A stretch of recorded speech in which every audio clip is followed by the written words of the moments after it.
Alright, this is the Fontaine pump lock. It's a really fucking cool lock. It's got 5 pins. I got it from Ferro in the waffle. It's fairly simple in design, but it's rated purple, so we'll see how it is.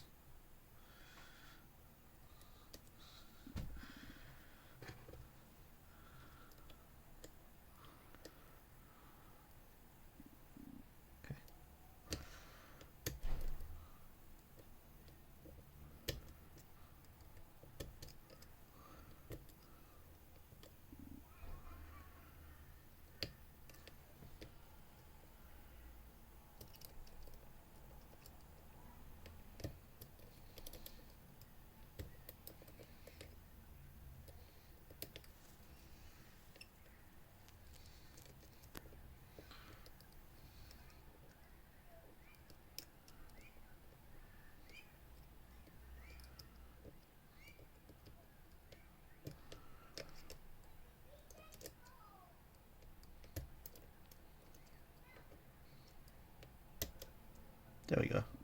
That is picked, and you can see here, if we can get it in focus, which is going to be very difficult, there we go, that the top bar has moved over, and if I turn it back, you're going to have to get a before and after of this because I can't show it, but the top bar is exposed here, or the top slot is exposed here, so that was picked. I can't gut this as far as I know. It's got a O-ring and I don't want to damage it. So yeah, thank you for watching. Fun lock.